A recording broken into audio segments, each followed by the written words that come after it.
Hello guys, तो आज मैं निकल चुकी हूँ मार्केट के लिए क्योंकि मुझे मार्केट से कुछ चाहिए था और ये मैं पहुँच जाती हूँ दवाई की दुकान क्योंकि यहाँ से मेरे पापा की दवाई लेनी थी। और जैसे मैंने दवाई ले लिया फिर मैं निकल जाती हूँ आगे सेक्टर 2 के लिए क्योंकि सेक्टर 2 से भी मुझे कुछ सामान चाहिए था। और ये धीरे धीरे धीरे धीरे धीरे हमने सेक्टर 2 पहुँच ही गई। और जब मैं सेक्टर 2 पहुँची तो मुझे लगी बहुत जोर की भूख लगी। मेरी बहन ने कहा पहले जो काम करने आया पहले वो करते हैं फिर हम लोग कुछ आगे करते हैं। और ये देखो मेरी बहन अंधी हो चुकी है इसीलिए उसे पावर का चश्मा लग रहा है। अब ये देखो बोलती है कि दीदी देखो मैं कैसे लग रही हूँ। मैंने बोला बहुत अच्छी, लेकिन ये क्या बिल तो बहुत ज़्यादा ही बन गया इस चश्मे का। फिर मैंने बोला छोड़ो चलो कुछ खाते हैं, तो फिर मैंने कुछ खाया नहीं कुछ पिया। और फिर मैं पहुंच जाती हूँ फल के दुकान पे क्योंकि मुझे लेना था पपीता। और पपीता लेते मुझे मन में आया कुछ मैं कुछ खट्टा खाना चाहती हूँ और मैं पहुंच गई फुचके की दुकान पे।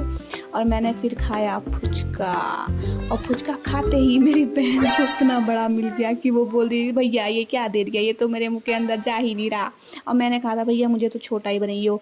और मैं तो खा ही जा रही थी और मेरी बहन एक भी नहीं खा पा रही थी। वो एक खाई उसके बाद देख लो ये बहन हंस रही है क्योंकि पता है इसका कटोरा उड़ गया था इसीलिए हंसे जा रही थी ये। और मैं भी खूब हंसी। ने फूल फुचका खाया और फुचका खाते हम लोग निकल गए घर के लिए। और मुझे अकेले छोड़ दी और ये दोनों देखो छाते में आ रही और मैं धूप पे टहलते टहलते घर आ रही थी और ये लोग दोनों मज़े से आ रही थी। और हम पहुंच चुके हैं फाइनली घर। उफ ये धूप। 2000 years later.